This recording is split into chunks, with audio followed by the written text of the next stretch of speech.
자, 그림을 하나 보여드리겠습니다. 한번 보세요. 이거 너무나 유명한 그림들이죠. 뭘 제가 이야기하고자 금방 예측하실 겁니다. 원 안에 있는 색이 회색이거든요. 동일한 색깔입니다. 그런데 다르게 보이죠. 왜 다르게 보입니까? 바깥의 배경이 어두운가 아니면 밝은가에 따라서 동일한 색상인데 다르게 보이는, 까만색 배경에 있는 회색이 훨씬 더 밝아 보이죠.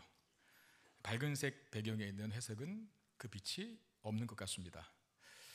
이런 현상을 명도 대비, 명도라고 하는 그 미술 배울 때 그거 배웠잖아요. 명도 대비라고 이렇게 얘기를 하거든요. 그리스도인들의 삶에도 어두운 배경들이 있습니다. 하나님 잘 믿으면 늘 밝은 배경만 있을 것 같은데 또 그런 기대를 가지고 우리가 신앙생활을 시작하잖아요. 근데 어두운 배경이 우리의 삶에 많이 있거든요. 예수를 믿어도 고난당하기도 하고 아프기도 하고 사업이 안 되기도 하고 자녀가 속썩이기도 하고 아픔, 상처, 위험 이런 경우들을 많이 접하게 됩니다. 왜 하나님 믿는데 우리의 삶의 배경이 환하지 못하고 자꾸 어두울까? 그 어두움이 우리의 삶의 배경으로 왜 존재할까? 분명한 답 하나는 저와 여러분들이 가진 믿음, 다시 말하면 예수 그리스도의 보배로운 가치를 더 확실히 알도록 하기 위해서 어두운 배경이 우리의 삶에 있게 된다는 겁니다. 우리가 가진 예수 그리스도라고 하는 보배로운 가치가 환한 데서는 잘 안 드러나요. 그러니까 보세요. 여러분들이 언제 교회를 나왔는지, 여러분들이 언제 예수를 믿었는지. 여러분 인생 잘 나갈 때 교회 나왔습니까? 절대 아닐걸요. 여러분들이 인생의 배경에 고난이 없을 때 교회 오셨습니까? 절대 아닐걸요.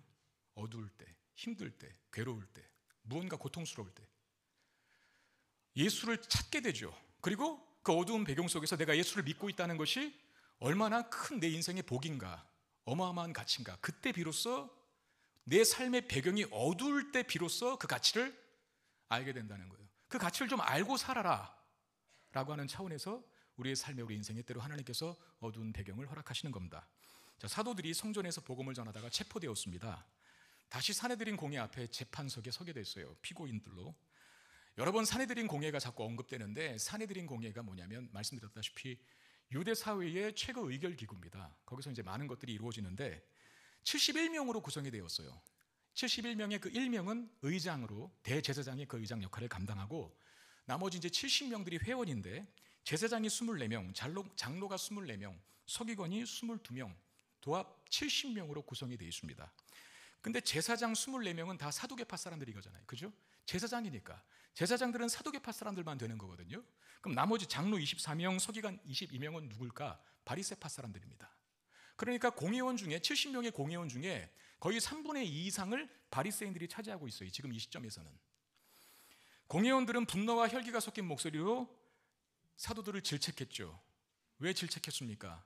분명히 처음 감옥에 갇혔을 때, 처음 잡아들였을 때 풀어주면서 경고했던 말이 있었지 않습니까? 왜 또 예수를 전했냐? 분명히 예수 이름 전하지 말라고 우리가 경고했지, 근데 왜 계속 수많은 사람들에게 그 이름 자꾸 가르쳐? 이러면서 강력하게 질책하는 거예요. 그리고 심지어 우리를 예수를 죽인 살인자로 몰려고 하느냐라고 하면서 신문에 아주 감정 섞인 말들을 해버렸어요. 그랬더니 사도들이 그 질책 어린 신문에 어떻게 답합니까? 우리가 사람보다 하나님께 순종하는 것이 마땅하다 그랬잖아요. 우리가 사람보다 하나님께 순종하는 것이 마땅하다. 너희가 죽인 예수를 하나님이 살리셨다. 하나님이 그를 높이사 임금과 구주로 삼으셨느니라 라고 하는 말씀, 지난주 본문에서 나왔던 말씀입니다. 사도들은 자신들이 하나님께 순종해서 복음을 전했다라고 말합니다. 하나님께 순종해서 예수를 그리스도고 주라고 선포했다라고 그렇게 말합니다. 그러면 사도들이 하나님께 순종해서 예수 이름을 증거했다면 예수 이름을 증거하지 말라고 경고한 사내들인 공회 회원들은 뭐가 되는 거예요? 하나님께 불순종한 것이 되겠죠. 여러분, 성전의 당국자들이고 하나님 잘 섬긴다라고 자타가 공인하고 인정했던 사람들입니다. 그들을 향해 사도들이 너희들은 불순종하고 있잖아라고 지적했을 때 사내들인 공회 회원들의 입장에서는 얼마나 그 말이 불쾌했겠어요. 더군다나 힘을 가진 사람인데 잡혀온 피고 주제에 우리를 하나님께 불순종하는 자라고 하는 말이 얼마나 거슬렸겠습니까? 그 말 하나만 봐도 사내들인 공회의 입장에서 보면 굉장히 기분 나쁜 말일 겁니다. 게다가 사도들이 뭐라고까지 얘기했습니까? 너희가 죽였잖아 라고 말합니다. 너희가 죽인 이 예수를 이라고 하나. 그리고 더 위험한 발언은 뭡니까? 그 예수가 부활하셨고 부활하신 예수를 왕과 구주로 삼으셨다. 이건 거의 죽자고 하는 말이거든요. 목숨을 각오하지 않고서는 이런 말을 할 수가 없습니다. 가뜩이나 지금 신경질 났는데 첫 번째 경고한 것이 안 먹혀서 다시 잡아들여서 왜 예수 이름 또다시 전했냐라고, 너희들이 우리를 살인자로 몰려고 하느냐라고 그렇게 강력한 질책에 맞다, 너희들이 살인자다, 너희들이 예수 죽였잖아, 그러면서 우리의 왕과 구주로 하나님이 메시아로 예수를 삼으셨다라고 하는 말. 우리는 순종해서 복음 전하는 거야, 너희들은 불순종해서 복음 전하지 말라고 하지 라고 하는 그 말, 사도들의 그 말이 얼마나 기가 막히고 코가 막힌 말이겠어요. 공회원들 입장에서는 정말 그들은 그 말을 듣고 분노합니다. 사도들이 그렇게 정말 도전적이고 도발적인 발언에 굉장히 불쾌해서 그들이 분노를 가지고 사도들에게 내리려고 하는 판단이 있었어요. 이게 뭐냐면 33절에 그래서 이 말이 있는 겁니다. 그들이 듣고 크게 분노하여 사도들을 죽이고자 하려고 했다는 말입니다. 여러분, 사실 이 사람들에게는, 공회 회원들에게는, 이스라엘 유대 사회에는 이 시대에는 사형 집행할 권한은 없습니다. 왜냐하면 당시 유대 사회가 어디의 지배를 받고 있죠? 로마의 지배를 받고 있기 때문에 사형 결정권은 로마에게 있어요. 그래서 예수님도 죽이려고 했지만 결국 못 죽여서 어디로 갖다 바쳤죠? 로마 법정에 세우잖아요. 예수님도. 본디오 빌라도라고 하는 당시 로마 총독이 사형 집행을 하지 않습니까? 사내들인 공회, 유대 사회의 최고 의결기구인 사내들인 공회에서 내릴 수 있는 최고의 선고는 출교입니다. 출교. 유대 사회에서 쫓아내는 거예요. 그럼에도 너무나 과도히 격분하여서 불법을 저지르면서까지 사도들을 지금 처형하고자 합니다. 나중에 보겠지만 스테반이 이 공회 재판 속에서 죽거든요. 불법이에요. 그거 사실은 죽이면 안 되는데 죽인 거예요. 왜? 그만큼 분노가 하늘을 찔렀기 때문에 그렇습니다. 참지를 못한 거죠. 지금 이 사도들에게도 마찬가지 감정을 느끼고 있어요. 누가? 공회원들이. 죽이려고 합니다. 그러면 사도들은 여기서 이제 인생을 끝내는가 하는 질문이 생기는데, 자, 바로 이 순간에 상황을 중재하는 한 사람이 등장합니다. 그 사람이 누구냐면 가말리엘입니다. 34절 말씀 보십시오. 바리새인 가말리엘은 율법 교사로 모든 백성에게 존경을 받는 자라. 공회 중에 일어나 명하여 사도들을 잠깐 밖에 나가게 하고 그랬습니다. 자, 이 34절에 보면 가말리엘이라고 하는 사람을 세 가지로 묘사합니다. 하나는 바리새인이었대요. 그 사람이 사두개파 사람은 아니겠죠. 공회 회원 중에 두 그룹, 사두개파 사람인가 아니면 바리새파 사람인가. 바리새파 사람들이 훨씬 많다 그랬어요. 여러분 아신 대로 바리새인은 굉장히 율법주의자들입니다. 철저한 율법주의자들. 바로 그 사람이었어요. 가말리엘이 바리새파 사람. 그리고 두 번째로 그를 율법 교사라고 합니다. 이 시대에 율법을 해석하는 두 학파가 있었거든요. 율법을 해석하는 학파, 하나는 샴마이 학파, 그리고 또 하나는 힐렐 학파였어요. 샴마이, 힐렐 사람 이름입니다. 샴마이가 조금 과격하게 율법을 지켰던 사람이고 힐렐이 그보다는 조금 덜하게. 근데 이 가말리엘이 힐렐의 손자였어요. 그래서 분명 가말리엘은 힐렐 학파에 속한, 오늘 이 시대로 말하면 아주 유명한 신학대학교 교수였던 것으로 보입니다. 그리고 세 번째로 뭐라고 묘사합니까? 모든 백성에게 존경을 받는 자였다라고 말합니다. 간단하게 얘기해서 이 사람이 입김이 굉장히 셌다는 거죠. 유대 사회에 있어서 굉장히 영향력 있는 사람, 그 사람이 가말리엘이었습니다. 자, 이 사람이 사도들을 밖으로 나가게 하고 공회에 제안을 하나 합니다. 그게 무슨 제안입니까? 자, 35절 37절 말하되 이스라엘 사람들아, 너희가 이 사람들에 대하여 어떻게 하려는지 조심해라. 이전에 드다가 일어나 스스로 선전하며 사람이 약 400명이나 따르더니 그가 죽임을 당함에 따르던 모든 사람들이 흩어져 없어졌고, 그 후 호적할 때에, 이 호적할 때라고 하는 말은 인구조사를 말합니다. 호적할 때에 갈릴리 유다가 일어나 백성을 꿰어 따르게 하다가 그도 망한 즉 따르던 모든 사람들이 다 뿔뿔이 흩어졌느니라. 이 말을 지금 먼저 하거든요. 그러니까 가말리엘이 유대 사회에서 근래에 있었던 어떤 반란과 폭동을 먼저 예로 들어 설명을 하는데, 그 폭동의 첫 번째 주자가 누구였냐면 드다라고 하는 사람이었다고 말합니다. 이 사람이 아마도 자기가 메시아라고 자처하고, 메시아가 아닌데 예수가 메시아지 누가 메시아입니까? 그런데 유대 사회가 메시아를 기다리는 걸 알고 메시아, 가짜 메시아 행사를 했던 것 같아요. 이 사람에게 수많은 사람들이 따라다녔어요. 근데 드다가 죽으니까 그 사람을 따랐던 400명도 다 흩어져 버렸어요. 없어졌어요. 언제 그러냐는 듯. 그리고 또 한 사람 이야기하는데 유다, 가론 유다가 아니라 갈릴리 유다를 말합니다. 이 사람은 아마 호적할 때에 그랬다니까. 그 호적을 왜 합니까? 인구조사를 로마가 세금 거두려고 하는 거잖아요. 세금 거두려고, 인두세. 그 세금 거두려고 인구조사를 하는데 그걸 반발한 거예요. 아니, 하나님의 백성인 우리나라 사람들이 왜 이방 민족에게 세금을 바쳐? 라고 하면서 반로마 항거를 통한 시위와 폭동을 일으켰어요. 반로마 운동에 앞장섰던 지도자가 갈릴리 유다 사람이었어요. 수많은 사람들이 그를 따랐습니다. 그런데 그 사람도 죽으니까 그 갈릴리 유다를 따랐던 사람들이 다 뿔뿔이 흩어지게 된 거예요. 자, 가말리엘이 이 사건을 예로 든 후에 자신의 본론의 의견을 말하거든요. 뭘 말하려고 그 얘기를 했나? 자, 38절 39절 한번 잘 보세요. 이제 내가 너희에게 말하노니 이 사람들을 상관하지 말고 버려두라. 그 사람들은 누굽니까?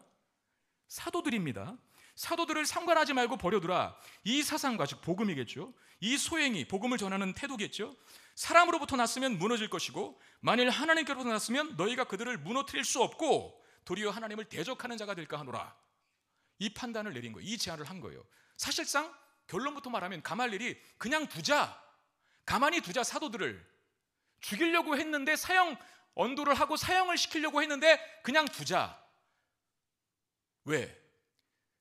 예수가 죽었으니까 사도들이 따르는 사람이 예수였는데 드다도 죽고 그 따랐던 사람 흩어졌고 갈릴리 유다가 죽은 다음에 그 따랐던 사람이 흩어졌으니 예수가 죽고 없다. 조금만 더 두고 보자. 아마 인간의 운동이라고 한다면, 인간 안에서 일어난 일이라고 한다면 이 사람들도 다 흩어져 버릴 거예요.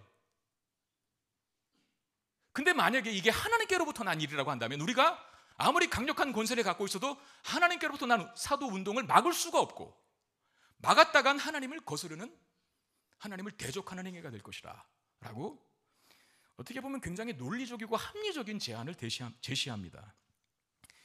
근데 이 가말리엘이, 아까도 그 가말리엘이라고 하는 사람을 묘사할 때 세 번째 특징이 뭐였어요? 모든 사람들에게 존경받는 자이다. 그러니까 이 사람 말빨이 있는 거죠. 그 사람 말이 먹힙니다, 이 공회원들에게. 그래서 사도들은 그 가말리엘 때문에 사형 언도를 면해요. 죽음을 면합니다. 자, 우리는 지난주 본문에서 사도들이 성전에서 복음 전하다가 그 감옥을 나오게 되지 않습니까? 감옥을 나와서 성전에서 복음을 전하는데 어떻게 해서 감옥을 나왔죠? 사도들이 지난주에 본문에 베드로가 열쇠 따고 나왔잖아요. 안 속네요. 천사가 열어줬죠. 천사가 옥문을 열어 사도들을 나오게 합니다. 이건 누가 봐도 기적이죠. 누가 봐도 초월적인 일이고 초자연적인 사건이에요. 여러분들이 만약에 그런 일을 경험한다면 정말 하나님 늘 찬양하며 살지 않겠어요? 자, 이번에 오늘 본문에서는 역시 사도들이 죽을 위기에 죽을 위기에 놓였어요. 왜?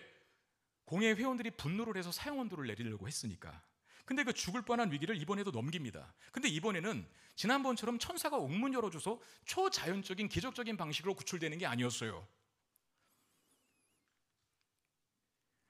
사람들은 천사가 옥문을 열어줘서 그 감옥을 나오는 기적과 아니면 어떤 사람의 중재를 통해서 사형 언도가 취소되는 구원, 사형 언도 속에서 도움을 받게 돼서 구원받게 되는 이 구원, 이 기적, 둘 중에 어떤 기적에 더 열광할까요? 여러분 같으면 어떤 기적을 더 경험하기를 원합니까? 둘 다 죽을 뻔한 위기를 넘긴 거거든요. 한 번은 감옥에서 천사가 나오게 해서 나왔고, 지금은 가말리엘이라는 사람이 중재해서 죽을 만한 위기를 넘깁니다. 둘 다 하나님의 도움이 분명해요. 근데 사람들은 어떤 방식으로 도와주시는 하나님의 일하심에 더 열광하냐면 당연히 기적의 방식으로, 초자연적인 방식으로 하나님의 도우심이 임할 때 더 열광합니다. 그러면 이번에는 왜 그런 방법으로 도우시지 않고 가말리엘이라고 하는 사람의 중재를 통해서 도움을 주시는가? 그냥 일상에서 일어나는 어쩌면 우연처럼 보이는 상식적인 일을 통해서 구원을 하시는가라고 하는 것이죠. 여러분 간단하게 생각해서 지난주 본문에서 옥문을 천사들이 열어서 구원하셨다면 여기도 지금 사도들을 공회 회원들이 군인들을 명하여 죽이려고 할 때 그 죽이려고 하는 군인들의 목을 치거나 천사가 내려와서 칼날을 무디게 만들거나 아니면 죽을 위기에 놓인 사도들을 하늘로 뿅 하고 올려보내든가 하는 방법으로 할 수 있지 않습니까? 근데 그렇게 안 합니다. 오늘 본문에서는. 왜 초자연적인 기적으로 도우셨다가 어떻게 보면 굉장히 일상적으로 보이는 방법으로 도우시는 이유는 뭘까?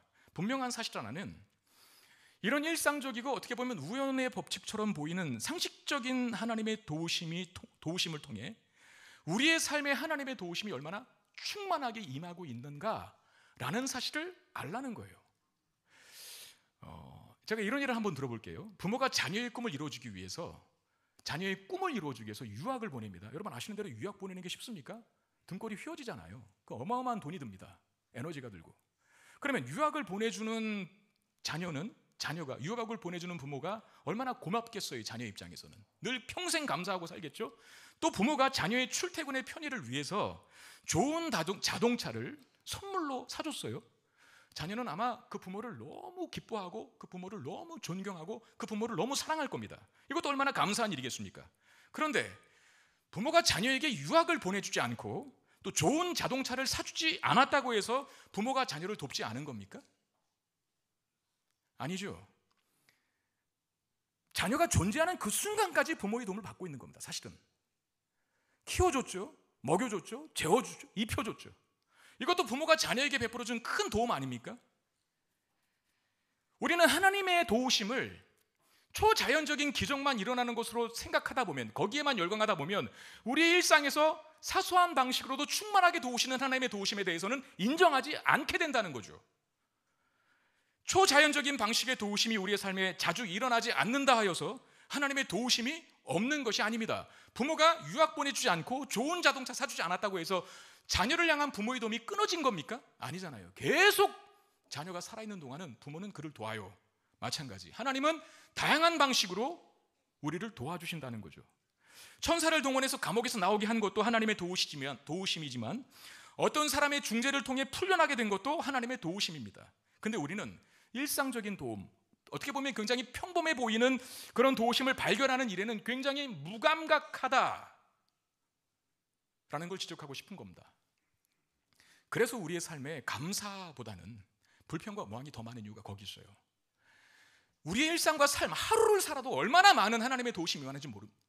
제가 1부 예배 때도 그런 어떻게 보면 유치찬란한 예를 들었는데, 여러분 지금 다 옷 입고 계세요. 누가 주신 겁니까?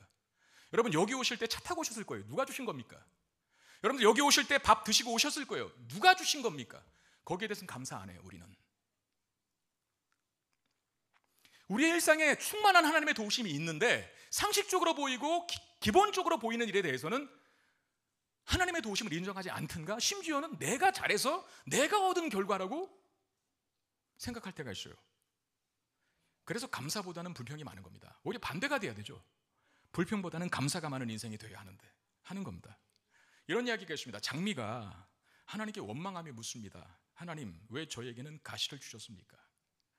내가 장미꽃으로서 사람들이 참 나를 다 좋아하고 이렇게 이쁜데 참 내 몸에 있는 이 가시 때문에 이게 참 골치 아픕니다. 이것만 없었으면 왜 나에게 가시를 주셨나요, 하나님? 그랬더니 하나님이 장미에게 대답합니다. 난 너에게 가시를 준 적이 없다. 오히려 가시나무인 너에게 장미꽃을 주었을 뿐이다. 우리에게 굉장히 도전적인 예입니다. 우리는 내게 있는 가시를 보고 장미를 주신 하나님께 감사하기보다 가시를 보고 불평할 때가 많죠. 근데 원래 우리가 가시나무거든요. 하나님이 그 가시나무의 그 아픔을, 그 상처를 씻어내기 위해서 꽃이라고 하는 선물을 주신 건데 그건 모르고 있는 거예요. 그건 인정하지 않는 거죠. 장미꽃이 있는 것에 대한 감사보다는 가시가 몸에 박힌 조건으로 인한 불평, 이게 많은 것이 우리들이죠. 우리 일상에서 하나님의 은혜를 발견하라고 하면 한도 끝도 없을 겁니다. 우리 일상에서 하나님의 충만한 도우심을, 그 은혜의 흔적들을 발견하려고 여러분들이 노력한다면, 눈에 쌍심지를 켜고 바라본다면 얼마나 많은 감사의 조건들이 있을까요? 감사가 넘칠 것이고 그 감사가 넘치는 인생이 결코 불행할 리가 없습니다. 오히려 기대와 소망을 갖고 인생을 살지. 바라옵기는 우리의 눈이 열려져서 우리의 일상 속에 충만하게 도우심을 베푸시는 하나님의 은혜의 흔적들을 발견하실 수 있게 되기를 주의 이름으로 축원드립니다. 감사가 넘쳐나는 인생이 될 수밖에 없고요, 감사가 넘쳐나는 인생이야말로 그 인생이 행복한 인생 되지 않겠습니까? 가말리엘을 통해서 사도들이 위기를 넘기게 돼요. 여기서 우리가 한 가지 더 생각해 봐야 할 것이 있는데, 가말리엘의 도움을 통해서 사도들이 죽을 위기를 넘겼다라고 하는 것은 결코 초자연적인 기적은 아닙니다. 천사가 나타나서 옥문을 열어준 것 같은 그런 기적은 아니잖아요. 그런데 가말리엘이 이 사도들을 변호하고 사도들의 생명을 보호하는 일 자체도 쉽게 일어나는 일은 아니라는 겁니다. 이걸 기억하셔야 돼요. 왜냐하면 가말리엘이 그리스도인들에 대해서 우호적일 일이 없습니다. 우리는 잘 알잖아요. 예수님이 활동하셨을 때 예수님의 앞길을 사삭 걷고 막았던 사람들이 누구인지. 그 사람들이 누굽니까? 바리새인들이었어요. 바리새인들이 예수님이 100번, 누가 봐도 100번 좋은 일을 해도 그걸 나쁜 쪽으로 바라보고 트집잡고, 사사건건 트집잡고, 그리고 예수님 가는 곳마다 함정을 놓고 올무를 파고, 심지어 사두개인과 연합하여서 예수님을 죽이는 데는 앞장섰던 사람들이 바리새파 사람들입니다. 여러분, 사두개파 사람과 바리새파 사람들은 당시 1세기 당시에 둘이 원수지간입니다. 라이벌 관계였고 교리가 틀리거든요. 여기는 모세 오경만 믿습니다. 근데 이 사두개파 사람들은, 아니 바리새인 사람들은 뭐 천사의 인정도 믿고 초월적인 걸 다 믿어요. 교리가 다르다 보니까 항상 둘이 싸웁니다. 그런데 연합할 때가 있어요. 이 두 파가. 언제? 예수를 죽일 때. 사두개파와 연합해서 예수님을 죽이는데 앞장섰던 사람들이 누구냐면 바리새인들이었습니다. 여러분, 지금 여기 공회 앞에 사형 언도를 받은 사람들이 누굽니까? 사도들이잖아요.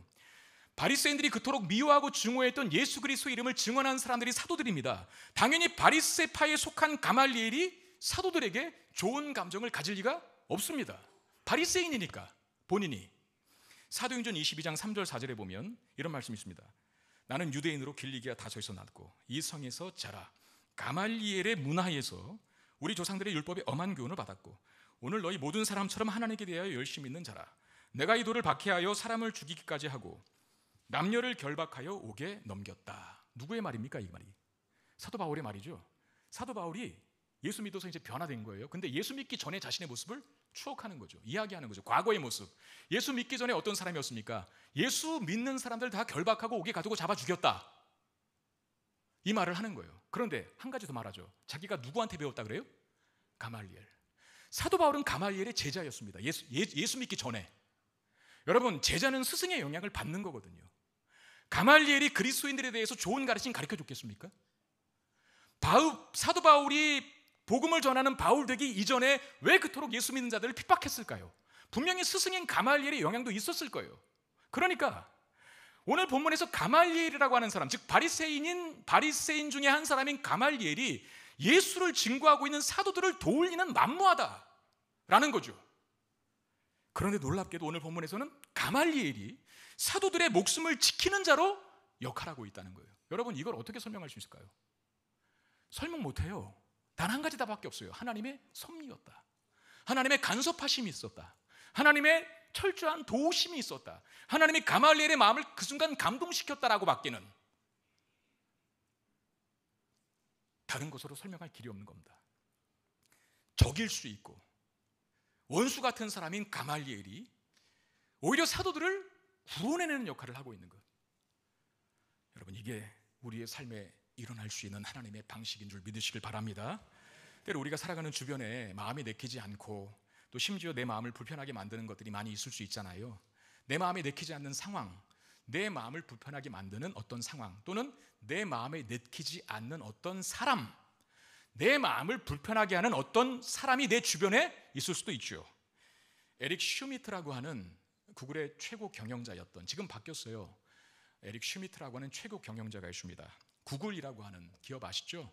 우리가 대부분 쓰고 있는 스마트폰이 다 구글 안드로이드 체제, 그 빅테크 중에 하나, 미국의 거대 기업 중에 하나가 구글이거든요. 그 사무실과 회의실에 보면 버블헤드라고 하는 인형이 놓여 있답니다. 자, 버블헤드가 뭔지 보여드릴게요.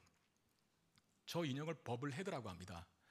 저 목과 몸 사이에 스프링이 연결되어 있어서 이게 툭 건들면 이렇게 목이 이렇게 인사를 잘하는, 저 버블헤드라고 하는 인형이 갖는 두 가지 의미가 있대요. 좋게 보면 호의적이다라는 뜻이고 나쁘게 보면 멍청하다라는 뜻이거든요. 그러니까 자기 판단과 분별도 없이 무조건 고개만 까딱까딱하는 이런 것들을 상징하는 버블헤드 인형을 구글의 CEO인 에릭 슈미트라고 하는 사람이 모든 회의실, 모든 사무실에 다 비치해놨어요. 왜 그랬을까요? 여러분, 구글이라고 하는 회사는 보통 우리가 아는 대로 창조와 혁신의 아이콘 같은 기업이거든요. 창조와 혁신이라고 하는 것은 그 구글의 회사원들이 생각을 많이 해야 되고 자기 주장을 이야기할 수 있어야 그게 나오는 건데, 그러니까 저 인형을 사무실과 회의실에 두면서 그 CEO가 원했던 게 뭐냐면 내 말에 고개만 까딱까딱거리지 마라. 네 의견이 뭔지 얘기해. 이걸 강조하려고 했던 거예요. 버블헤드 인형처럼 되는 순간에 당장 해고다. 경고의 장치로 그 인형을 둔 거예요. 그러니까 리더에게는 독주를 방지하고 구성원들에게는 생각 없이 시키는 일만 하는 태도를 경계하라는 의미로 이 인형을 곳곳에 둔 것입니다. 저는 가만히 생각해 봤어요. 우리가 내가 사는 내 삶의 주변에 항상 내가 원하는 현실과 상황만 있고, 그리고 날 좋아해주고 지지하는 사람만 내 주변에 늘 있다. 버블헤드 인형처럼 고개를 앞으로 까딱까딱 인정해주는 사람만 또는 상황은 즐비하다고 했을 때 가장 큰 문제가 뭔지 아세요? 우리 인생에 발전이 없다는 겁니다. 성장이 없다는 겁니다. 창조와 혁신이 이루어지지 않는다는 겁니다. 로마서 8장 28절에 우리가 알거니와 하나님을 사랑하는 자 곧 그의 뜻대로 부르심을 입은 자들에게는 모든 것이 합력하여 선을 이루느니라. 자, 하나님은 우리에게 선이라고 하는, 선을 이루려고 하는 하나님의 영광스러운 목적을 다 갖고 있거든요. 근데 그 영광스러운 목적을 이루는 과정 속에 모든 일을 협력하신대요. 그 합력이라고 하는 단어 속에는 내가 내키는 일, 내키지 않는 일도 들어있어요. 그 협력이라는 단어 속에는 내가 좋아하는 사람 또는 내 마음에 들지 않는, 내 마음을 불편하게 하는 사람이 내 주변에 있는 사실까지도 들어있어요. 그걸 협력하여서 하나님의 궁극적인 선하신 뜻을 이룬다라고 말합니다. 자, 가말리엘은 아까도 말씀드렸지만 바리새인입니다. 바리새파 사람이에요. 사도들에게는, 예수 이름을 증거하는 사도들에게 있어서 가말리엘은, 바리새파인 가말리엘은 내키지 않는 사람임에 분명합니다. 그런데 그가 오늘 사도들의 생명을 구원해내는 결정적인 역할을 하고 있어요. 뭘 깨달아야 합니까? 우리의 삶의 현실에 때로 내 마음에 들지 않는 상황과 우리의 삶의 현실에 때로는 내 마음을 불편하게 하는 그 사람이 있을지라도 괜찮아요. 왜? 하나님 그 사람을 사용하셔서, 그 상황을 사용하셔서 나에게 필요한 일을 허락하실 줄로 믿습니다. 불평과 원망만 두렵다 하고 있지 말고 그 상황을 사용하시고 그 사람을 이용하셔서 나를 이롭게 만드시는, 합력하여 선을 이루시는 그 하나님을 믿으시기를 주의 이름으로 축원드립니다. 가말리엘의 말에 설득된 공회원들은 사도들을 풀어주기로 결정합니다. 근데 사도들을 풀어주기는 풀어주는데 무죄방면하지는 않습니다. 자, 40절 말씀 보면 그들이 옳게 여겨 가말리엘의 말을 들었다는 거예요. 사도들을 불러들여 채찍질하며 예수 이름으로 말하는 것을 금하고 풀어줬다라고 말합니다. 자, 채찍질을 가한 다음에 풀어줘요. 그러니까 죄를 인정한 거죠. 죄가 있으니까 채찍질 하지 않겠어요? 근데 그 채찍질이라고 하는 단어가 가죽을 벗기다라고 하는 단어에서 유래된 단어를 썼답니다. 제가 주석을 보니까.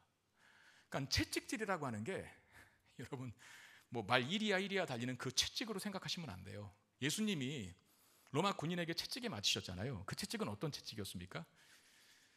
쇠칼이 달린 채찍이었습니다. 그래서 확 내리치면은 착 달라붙죠. 그리고 잡아 당기면 살점이 떨어져 나가게 만드는 채찍, 그 채찍입니다.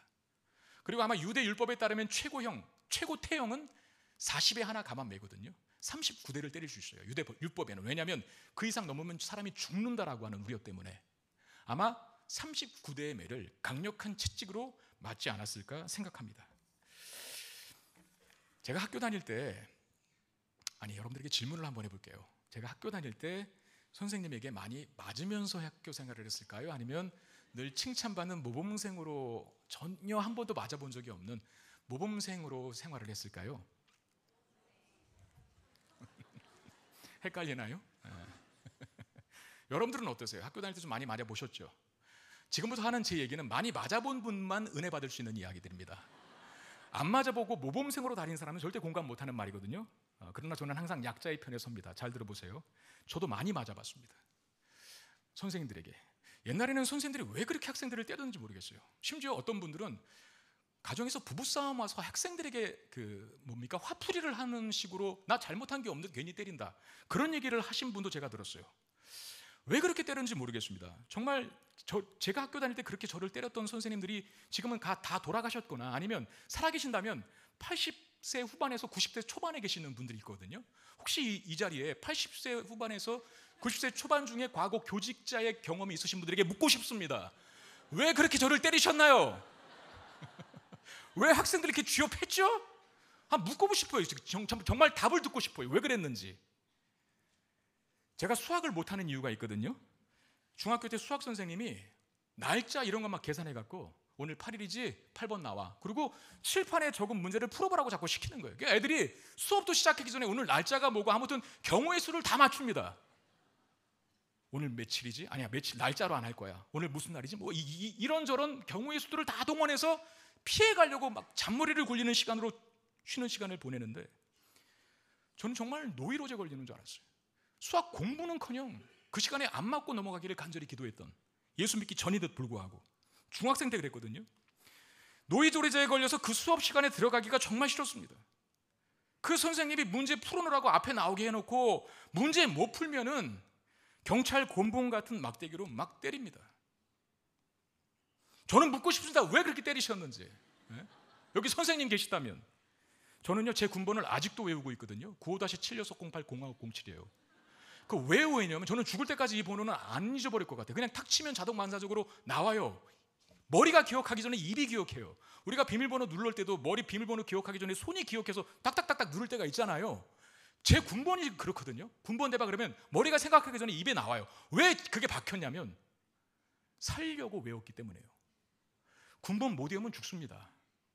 군번 못 외우면 막습니다. 맞으면서 외웠기 때문에, 살기 위해서 외웠기 때문에 그게 안 잊혀지는 거예요.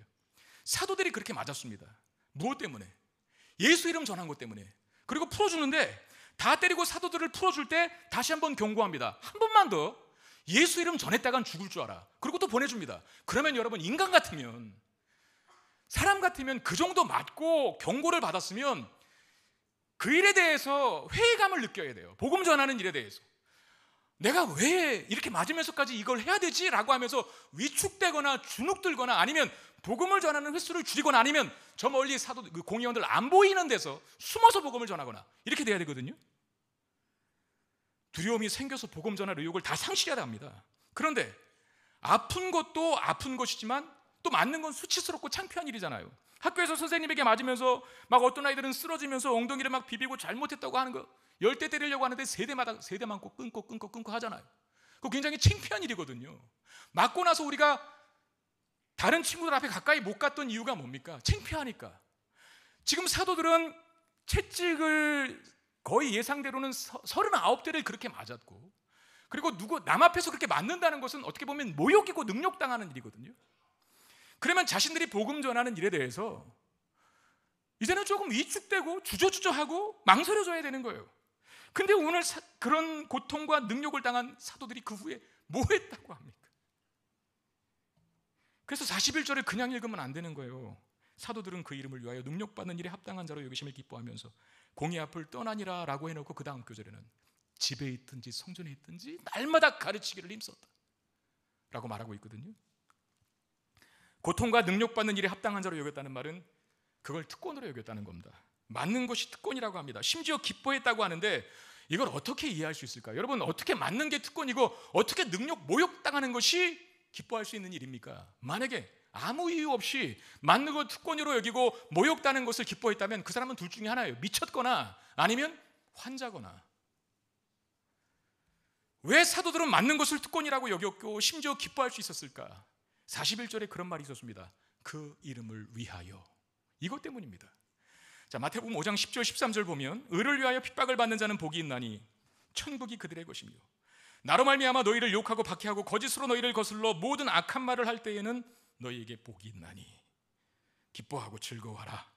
하늘에서 너희의 상이 큼이라. 너희 전에 있던 선지자들도 이같이 박해하였느니라. 자, 사도들이 매맞고 능력당한 것을 특권으로 여겼던 이유가 바로 여기 있습니다. 이 말씀 때문에 그래요. 그 일이 가치 있는 일이었기 때문에, 그 어떤 것보다도 더 위대하고 존귀한 일이었기 때문에 예수 이름을 위하여 당하는 고난이 그들에게 특권으로, 기쁨으로 여겨질 수 있었다는 겁니다. 여러분, 어떤 물건이, 우리가 사용하는 어떤 물건이 오래 사용해서 너덜너덜해지고 하도 자주 쓰고 오래 사용하면 보통은 그 물건을 바꾸는 법입니다. 돈을 들여서. 그런데 이상하게 성경책만은 안 그렇거든요. 성경책을 하도 오래 보고 자주 봐서 너덜너덜하게 된 것을 이상하게 자랑스럽게 느껴요. 그리고 그 성경을 잘 안 버립니다. 너덜너덜하게 낡은 성경을 하도 읽어서 종이가 다 구겨지고 하도 만져서 종이가 다 부풀어져서, 이 성경이요 하도 많이 읽고 자주 잡으면 성경이 두꺼워집니다. 더. 그거 아세요? 책이 안 닫힙니다. 잘. 근데 그게 마치 훈장같이 여기죠. 훈장같이. 에? 하나님 말씀 사랑했다는 증거 아니에요? 저도 개혁개정으로 바뀌어서 이거 바꿨지만 이것도 지금 굉장히 많이 너덜너덜합니다. 한번 표지를 바꾼 거예요. 전에 거는 이렇게 두꺼워져 있는 성경책이 제게 있어요. 그거 전에 개혁 한글 성경이거든요. 그거 아직도 못 버리겠어요. 이렇게 두꺼워졌어요. 원래 요만한 책이었는데 이렇게 두꺼워졌어요. 아, 좀 과장이다 이건. 이렇게 하는 거 아니고 이렇게 두꺼워졌어요. 이렇게 못 버리겠더라고요. 그 개혁 한글, 이 개혁 개정으로 안 바뀌었으면 그거 계속 썼을 거예요. 왜? 저한테 훈장같이 느껴지더라고요. 아, 목사님 성경을 얼마나 많이 연구하고 읽었으면 이렇게 되는 거거든요. 오히려 반대죠. 깨끗하면 창피한 거잖아요. 하도 성경이 깨끗해서 어디 펴라 그러면 펴지를 않는 거예요. 신방 가서 난처하시는 분들 많이 있죠. 어디 펴라 그러면 일단 모르겠고 어딘지. 그리고 하도 안 펴서 책이요, 이 자꾸 써야 되는데 안 쓰면 빳빳해져 갖고 잘 펴지지도 않아요. 한 장이 잘 안 잡힙니다. 그런 분들은 오늘 반성하고 가세요. 또 오늘도 집에 가서 그냥 일부러 물에 담그고 뭐 말렸다가 그냥 던졌다가 또 칼로 흠집냈다가 그러지 마시고요. 또 일부러 중고책 책방 가서 그 낡은 성경 달라고 그러지 마시고요. 많이 읽으라는 거죠. 근데 참 이상하죠? 성경책은 너덜너덜할수록 그 굉장히 멋있게 보이는, 예수 이름을 위해서 당하는 고난이 기쁠 수밖에 없는 이유, 같은 맥락 아닐까요? 제가 목사 안수 받을 때 엄청 울었습니다. 그때 왜 이렇게 울었을까? 저에게 두 가지 감정이 들었거든요. 하나는 이제 끝이다. 세상 쾌락은 다 뒤로 하고 내가 하고 싶은 거 못하고 이제 나는 빼다 박도 못하게 주의 이 길을 걸어야, 십자가의 길을 걸어가야 된다 라고 하는 내 어떤 처량함, 내 자신에 대한 어떤 불쌍히 여김, 그것 때문에 눈물이 막 났어요. 그리고 또 하나의 감정은 그 반대였는데, 내가 뭐라고? 이거예요. 아니 내가 여러분 저 태생 아시잖아요. 기독교 집안도 아닌, 정말 학교 다닐 때 많이 맞고 생활했던, 내가 뭐라고, 죄인 중에 괴수인 내가 어떻게 거룩한 목회자의 반열에 들 수 있을까? 거기서 오는 감격, 감사. 예수를 믿어서 하나님의 자녀가 되었다는 사실의 가치, 여러분 그걸 아십니까? 예수를 믿어서 하나님의 자녀가 되었다는 가치는 엄청나게 커서 매를 맞고 능력을 받아도 기뻐하는 모습을 가질 수 있게 된다는 거예요. 매 맞고 기뻐하고 능력당하고 자랑하고 그것을 특권이라고 여기는 사도들의 모습을 보면서 우리에게 던지는 도전은 뭐예요? 너 예수 믿는 사람이니? 너 예수를 소유했니? 그 가치가 얼마나 큰지 사도들의 모습을 통해서 봐라, 그거 아닙니까? 이들은 예수 이름 때문에 이렇게 맞아도, 이들은 예수 이름 때문에 이렇게 모욕당해도 기뻐한다. 그걸 특권으로 한다. 그게 예수 이름에 담긴 가치야 라고 우리에게 말씀하시는 것이죠. 고린도후서 4장 7절 10절에 보면 이렇게 말씀합니다. 우리가 이 보배를 질그릇에 가졌으니 이는 심히 큰 능력은 하나님께 있고 우리에게 있지 아니함을 알게 하려 함이라. 우리가 사방으로 의교쌈을 당하여도 쌓이지 아니하며 답답한 일을 당하여도 낙심하지 아니하며 박해를 받아도 버림받지 아니하며 거꾸로 들임을 당하여도 망하지 아니하고 우리가 항상 예수의 죽음을 몸에 짊어짐은 예수의 생명이 또한 우리 몸에 나타나게 하려 함이라. 아멘. 하늘문을 여는 기도라고 하는 제목의 책을 쓴 최성은 목사님이라고 하더라고요. 그 목사님이 쓴 책에 이런 내용이 있습니다. 그 목사님에게 친구 목사님이 있었는데 그 친구 목사 얘기를 그 책에서 하거든요. 그 친구 목사님이 평소 간질을 앓았대요. 간질. 그 간질을 앓는 사람은 갑자기 발작하잖아요. 근데 갑자기 간질을 앓다가 갑자기 발작이 일어나서 심장마비로 그 친구 목사님이 소천한 겁니다. 근데 만약에 그 심장 간질 때문에 심장 발작하는 그 순간에 옆에 누가 있었다면 안 죽었을 텐데 그 순간 마침 옆에 아무도 없었던 거예요. 그러니까 골든타임 같은 게 지난 거죠. 아내는 어딨냐? 사모님이 마침 심장판마 수술 받기 위해서 병원에 입원한 상태였답니다. 그럼 자식들은 뭐하나? 자식들도 있는 자식들이 다 지적 장애. 그러니까 이 목사님이, 이 저자가 이런 글을 썼어요. 이렇게 얘기해요. 이것이야말로 이 사람이 겪고 있는 최악의 상황 아닌가? 하나님 앞에 원망하고 불평하고 떠날 사람은 바로 이 사람이고, 하나님을 손가락질하고 저주하고 떠나갈 사람은 이 사람인데, 스스로 절망해서 자살할 사람은 저 사람인데, 내 친구 목사는 그 일생을 그 고난 속에서 하나님을 믿는 일에 최선을 다했고, 심지어는 하나님 믿으라고 다른 사람을 위로하고 격려하는 삶으로 그 일생을 바쳤노라. 야, 이게 예수 이름 안에 있는 능력 아닌가? 어둠이 짙을수록 빛은 그 밝은 광채를 더 강렬하게 내뿜는 법입니다.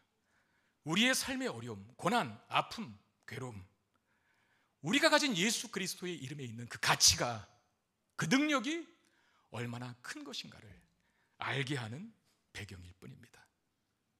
찬양하겠습니다.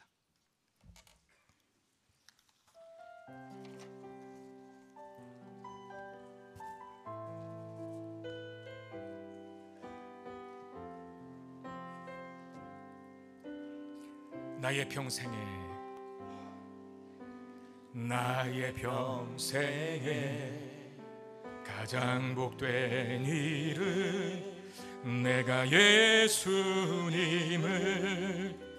만난 것이라. 나의 평생에 가장 잘한 일은 내가 예수님을 주로 섬긴 것이야. 세상 살 동안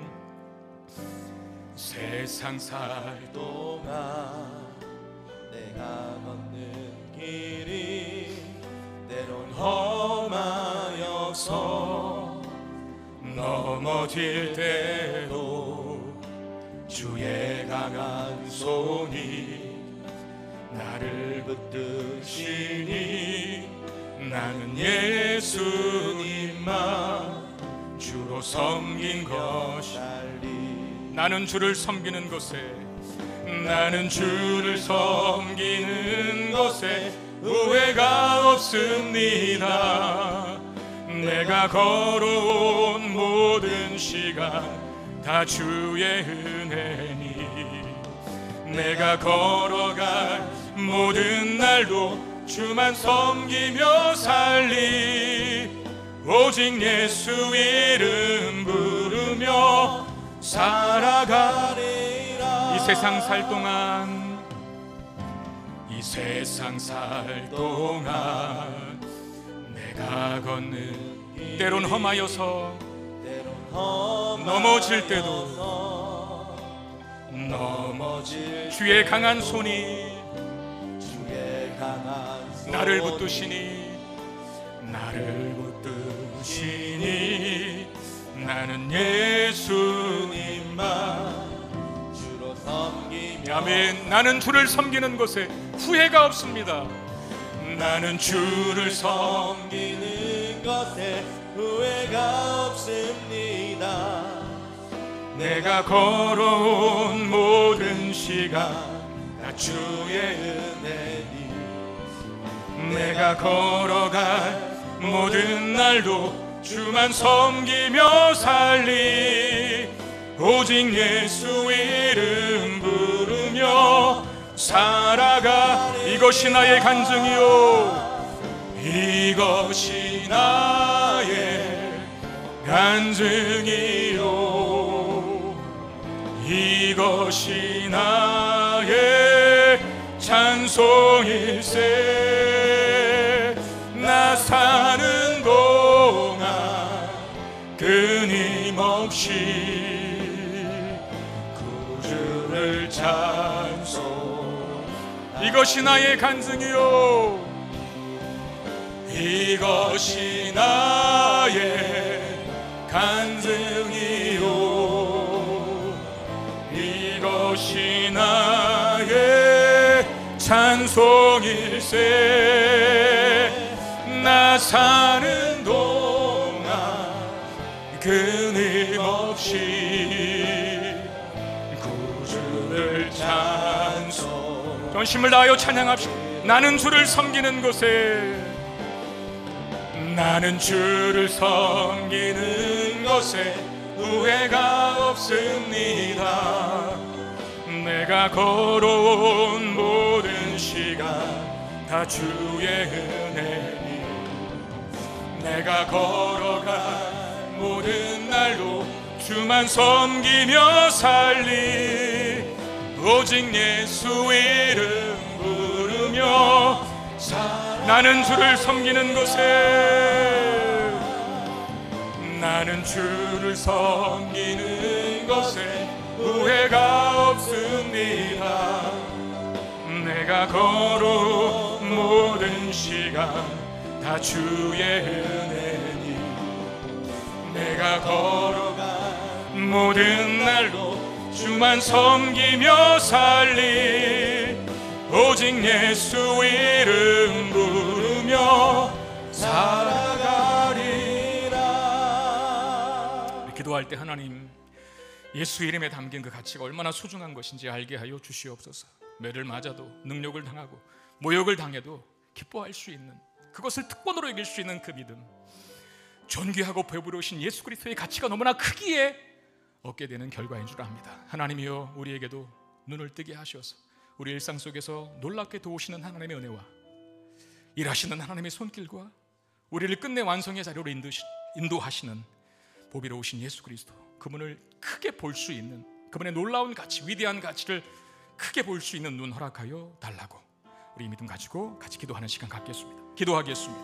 오 하나님, 은혜 주시기를 원합니다. 사람 만나 주셔서 우리 영혼을 크게 열게 하여 주시고, 예수 그리스도 보배로운 이름에 담긴 놀랍고 위대한 가치가 얼마나 큰 것인가 우리의 하나님 입술로 마음으로 고백할 수 있도록 은혜를 베풀어 주시옵소서.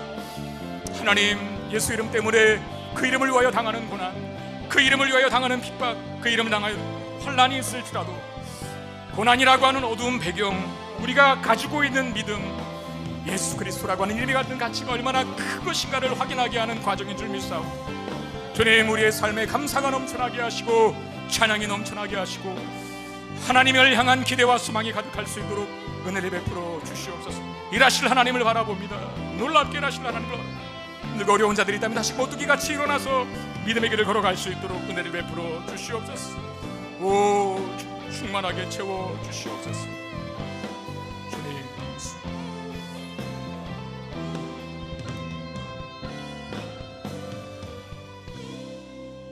하나님, 우리의 삶의 현실에 때로 내키지 않는 상황이 있고 원하지 않는 사람도 있을 만 압니다.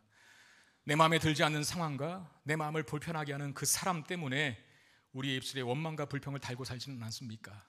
하나님이여, 그 모든 상황을 통해서 놀랍게 일하실 수 있고 위대한 결과를 만들어내실 수 있는 하나님이 계시다는 사실을 믿는 믿음 가지고 우리 입술에 감사와 찬송이, 기대와 소망이 넘쳐날 수 있도록 은혜 베풀어 주시옵소서.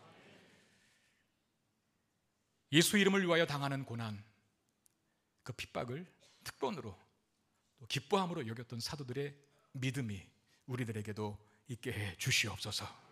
하나님을 하나님 앞에 올려드립니다. 주님, 받으시고 주의 교회를 위해서, 하나님의 선하신 뜻을 위해서 아름답게 사용되게 하시고 우리 사랑하는 성도들 그 모든 필요들을 채워주시되 무엇보다 강력한 믿음을 허락해 주시옵소서.